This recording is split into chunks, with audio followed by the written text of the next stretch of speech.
Think Realty Nation, it's your host, Abhi Golhar. Welcome to the Think Realty podcast. There's a lot that we're going to be talking about today that affects your bottom line.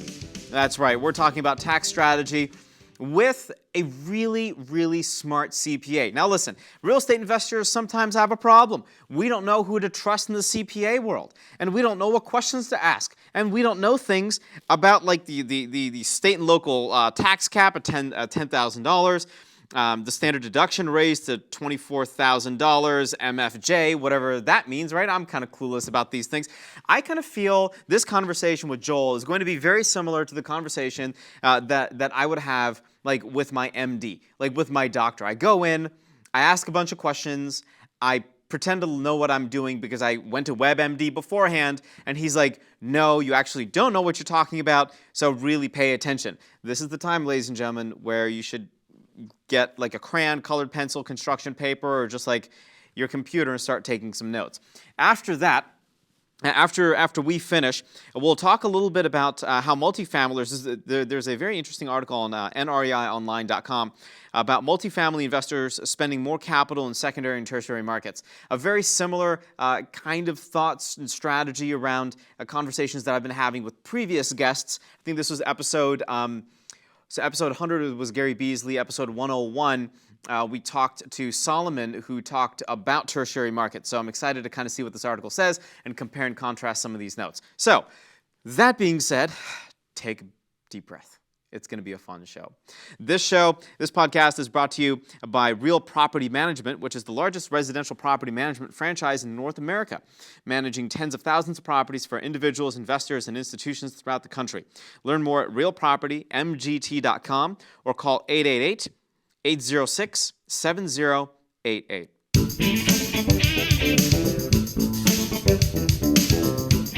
So the man of the hour, his name's Joel Jensen. He's with Tax Sentry, and we're going to just have a good old-fashioned conversation about what investors need to know about taxes and how to choose a good CPA. Joel, welcome to the show. Thank you very much. Appreciate being here. You got Let me just say one thing off the bat. I liked your doctor analogy because, because you don't, for example, you don't make an appointment to get surgery without ever meeting the doctor first, right? Right. I mean, the same thing holds true for a CPA.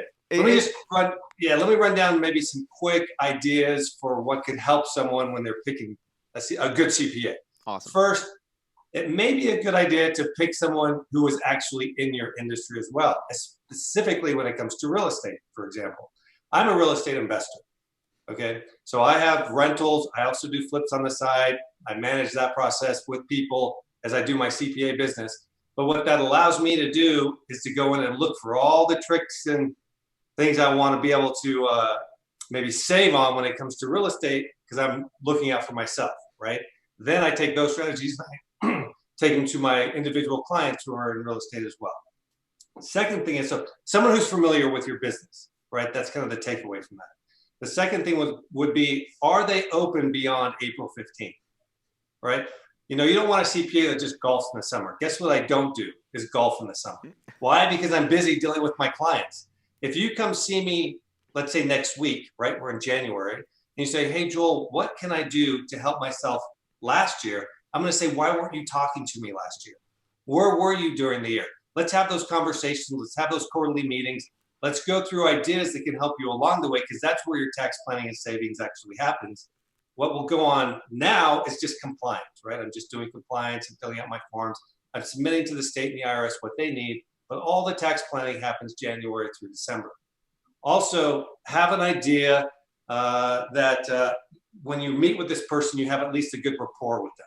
What's their background? Where do they come from? For example, I was with Ernst & Young for 10 years before I left there, started the business here for the last 15 years. So know what their background is. Make sure you can talk to this person, have a good rapport with them. So I would always tell people to sit down with the CPA long before you go in to actually say, hey, do my taxes. Have an initial consultation. They're more than happy to do that. They want your business, right? So they're more than happy to sit down with you for 30 minutes, see what the rapport is, see what their background is, see if they talk about what you're doing, you know, with an educated background, and then you can make a good selection. I'm like 1,000% with you on this. I mean, it's funny that there are a lot of folks that will walk into a meeting and say, here's what I know, and I know everything about a CPA, and just do my books. But Right. it's not just, I mean, you have a bookkeeper to do your books, right? Like you can find somebody on Fiverr.com, and all they'll do is Right. they'll take your, here, let me move this. They'll take your bank statements and just create Excel spreadsheets, but Right. that's not doing taxes. You know, like it doesn't compute. So, Right. That's correct. So there's a difference between like financial accounting, which is yes. bookkeeping, and taxes, which is, their tax accounting, which are totally separate. Exactly. And so I see a lot of new real estate investors and maybe even some pro real estate investors that just aren't taking advantage of some of the loopholes that are available, that are made available to them. And they're like, well, geez, I lost out on this exemption and this opportunity and I should have bought this.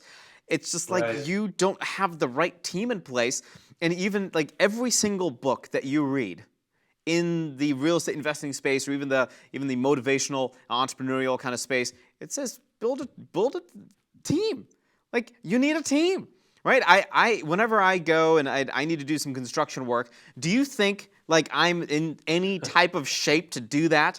I'm like the most white collar worker there is. Like Right. I don't pick anything up. I'm 5'5" and 130 pounds wet, right? Like I know what a sledgehammer looks like, but I'm not going to pick one up. I'm just not like bicep curls aren't my thing. Eating nachos though, that's something that I can do pretty effectively. I'd agree with you on that one. So I love to build the team aspect. So I Yeah. just have a really quick story I can Yeah, go go for through it. on that. So when I left Ernst & Young, started the firm, it's been a while now, but I don't know if you recall when, I don't know if you did this, but when you thought it was cheaper to build your own computer, this is back in the late 90s, Yes. right? So I did that. I was that person. yeah, so was I. Because I'm, in my mind, I'm like, oh, I'm an accountant. I'm so smart. I know how to save money. So I'd go out and I'd build my own computers. And which led me to building my own network, which led me to building my own phone system. And then I would try my hand at the internet. But guess what? I wasn't great at any of those things. I was good at doing taxes. So during tax season, when something would break, guess who they called on to fix it? Me, because I had built it. And during tax season, if I'm taking hours away from physically doing returns and putting them into trying to fix a computer, what am I not doing? Billing, right? I'm not billing. So it took me a few years to figure out the best way for me to spend my time was what created revenue, right? What created revenue? And it wasn't spending time fixing computers or building a website. So now I have my team built around me, and I have an IT department that deals with phones and internet. I have lawyers who deal with all my legal aspects. I have different people in place to deal with everything else that allows me to completely focus on what it is that I do well. And that's tax service, tax consulting, and that's what generates my money. I mean, I love this conversation, and I normally don't agree with my guests all the time, but I love that I'm agreeing with you because in my world, I want to focus on just one activity, two activities. I don't want to have to pay attention to tax strategy. That's Right. why I would have people like you in my life, right? To say, Yeah. okay, hey, Abhi, here's where you're doing it right. Here's where you're doing it wrong. Here's what you need to focus on, and here's some things that we can maybe take advantage of. So I have some notes here. There Okay. are significant individual tax changes of the Tax Cuts and Jobs Act that, for many of us, we're just not even aware of. What are some of these changes, and are they good for us, bad for us? And if they're good for us, how do I take advantage of it? Okay. So let me just go through a few, and I'll go through a few maybe of the larger ones. The first one would be like our state and local tax. You had mentioned that we have a cap on that now of $10,000. And really that starts to affect, I'd like to say, kind of my coastal states. Because in the coastal states, my tax rates, like California, for example, tend to be very high, go up to 13%. And if I'm in New Jersey, my property tax rates tend to be very high. So I end up having these things, these amounts be capped, and it doesn't always allow me to have the deduction.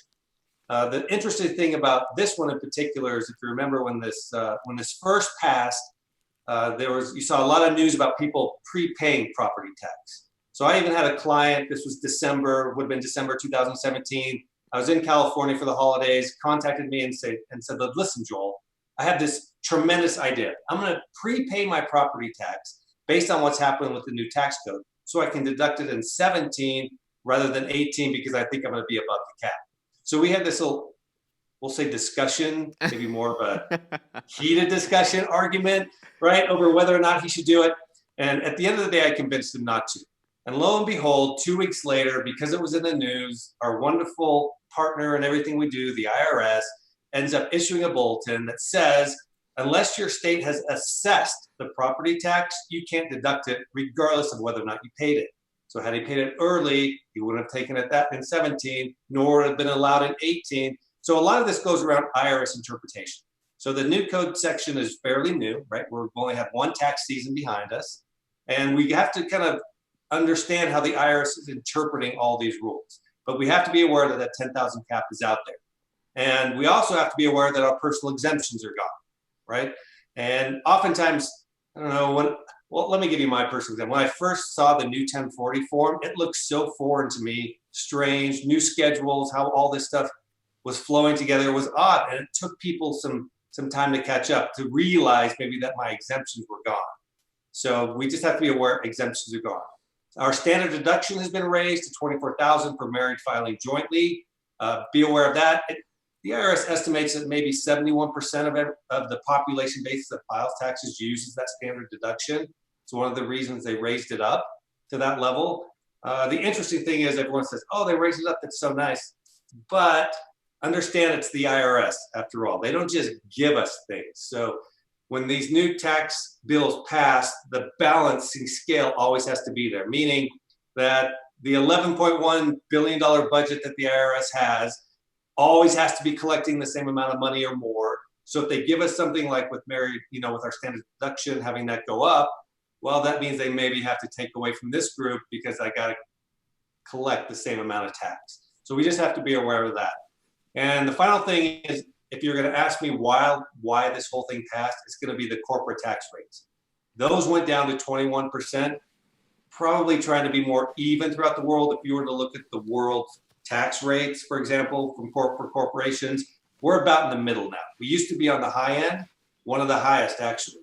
Now we're about in the middle. So be aware that there are some advantages we can take with corporate tax rates, with those being lower, depending on what you do, whether it makes sense. But the nice idea is that they did lower those tax rates from a corporate standpoint.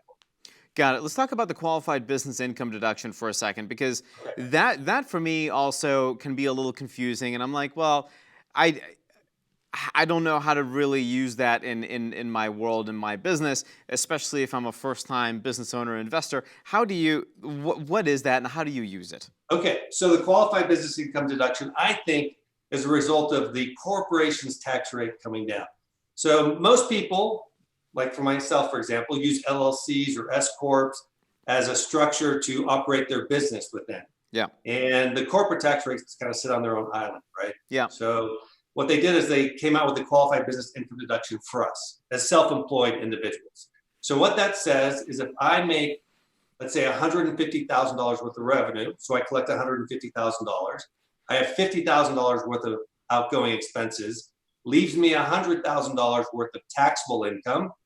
This nice little beauty allows me to take 20% off the top of that before I calculate taxable income. So effectively, I'm only taxed on 80 grand, which is awesome, right? That's great. Now, yeah, it seems awesome. Now, here's the kicker. Because it was new, a lot of CPAs didn't know how to employ it, okay? They didn't realize that this deduction was actually taken on your personal tax return.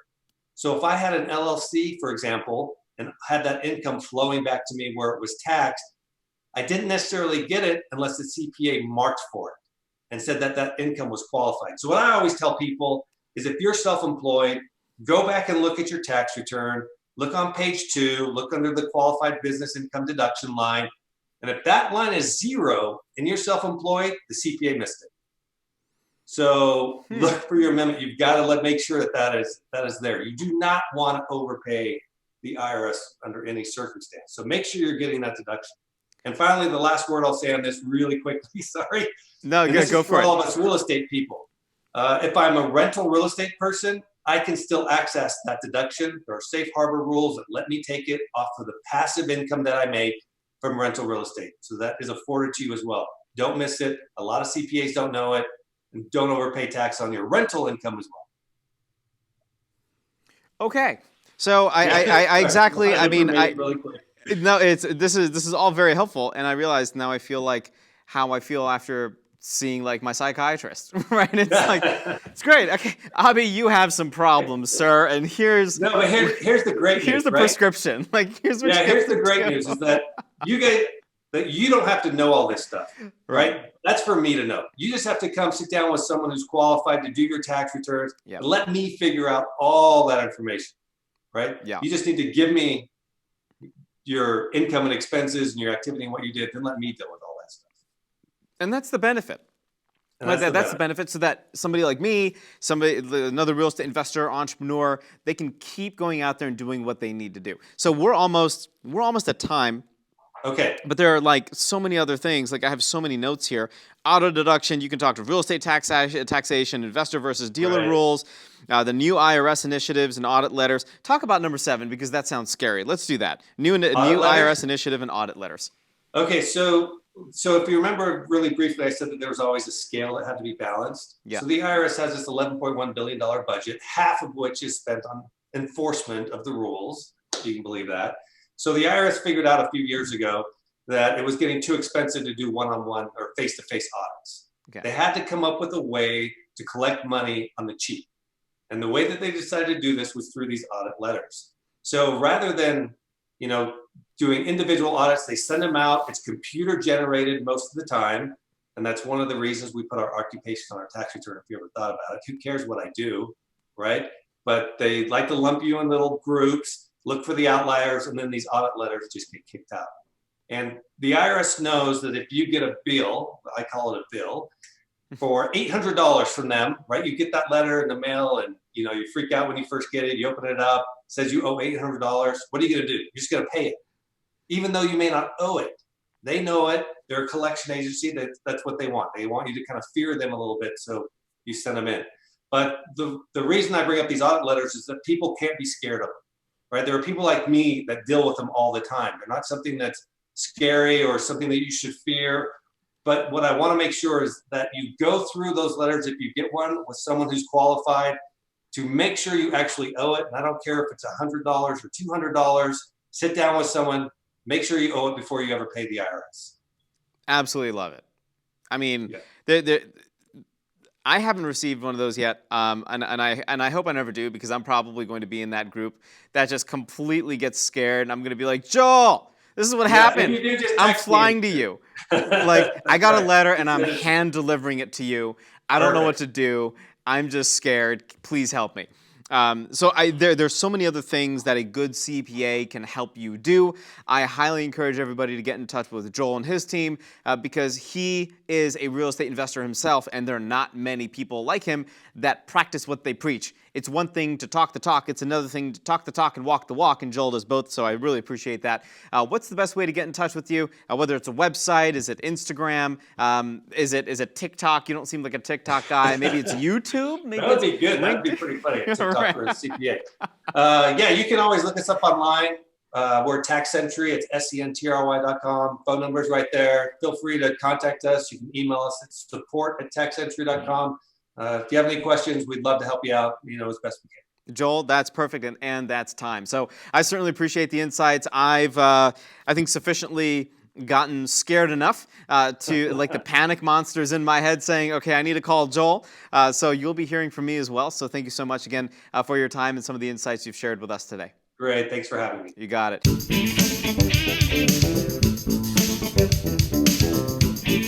This segment is brought to you by Clint Koontz of Anderson Business Advisors. He's nationally recognized for providing bulletproof asset protection, tax, and business strategy advice to real estate investors. Go to getbulletprooftoday.com and receive Clint's book titled Asset Protection for Real Estate Investors for free while supplies last. So, there was an article that was written on the National Real Estate Investor.com website. You can navigate to www.nreionline.com, titled Multifamily Investors Are Spending More Capital in Secondary and Tertiary Markets. So it's kind of funny. I mean, I've been kind of tooting this horn and singing this song for maybe about a year and a half or two. Ever since we had the Think Realty radio show, and that was a nationally syndicated radio show. We're in 43 different markets. And even then, I was interviewing really smart people around the country about just overall trends. And guess what kept popping up? Secondary and tertiary markets. So, when was this written? This was written December 3rd of 2019. 2 years ago, I was talking about going to secondary and tertiary markets. Just saying. So, quote, in secondary and tertiary markets, the number of offers that we're generating is much higher than what it was. Well, gee, audience members, what do you think? Why do you think the reason is? Is it because there's not a whole lot of competition there? So that's amazing, right? It just makes sense. There's a difference between finding opportunity and creating opportunity. And if you don't know what the difference is, I think Realty Nation, we have to have a heart-to-heart and a one-on-one. And if you don't live in Atlanta, if you want to have that heart-to-heart and one-on-one, then come to Atlanta and we can do that. And that quote was from John Sebry, Midwest-based first vice president, national director of the National Multi-Housing Group with the brokerage firm Marcus of Millichap. And quote, the level of sophistication of those buyers is much higher. Interestingly enough, more than half, 55% of the apartment properties bought so far in 2019 were located in secondary, tertiary markets, and that's up 43% from a decade ago. Well, it makes sense because whenever you have a crazy amount of demand to buy something, you're not necessarily going to go to a primary market like Atlanta. You'll take a look at an Alpharetta, Villa Rica, Douglasville, Macon, Georgia, right? Because that's where sometimes the deals are. So just pay attention. And if you're looking at tertiary markets, good on you. And if you're not looking at tertiary markets, well, that's all I have to say about that. Isn't there like a saying, right? If you have nothing nice to say, don't say it at all. So that's me not saying anything. Think Realty Nation, that's the show. You have any questions, certainly get in touch. You can go to thinkrealty.com. You can find me anywhere online, here or here. It's kind of like, it's the same picture. So maybe not so much Twitter, but maybe swap out Twitter for TikTok. That's kind of where I am these days. So, of course, thinkrealty.com. We have Think Realty Baltimore coming up. Register for that event. Go to thinkrealty.com/Baltimore. I'm going to be there. There are going to be so many amazing speakers from around the country and people that you need to network with that are there as well. So, to close out the show, of course, we love our sponsors because we can't do this show without our sponsors. And this podcast is brought to you by Real Property Management, which is the largest residential property management franchise in North America, managing tens of thousands of properties for individuals, investors, and institutions throughout the country. Learn more at realpropertymgt.com or call 888-806-7088. That's the show, Think Realty Nation. Until next time, happy investing.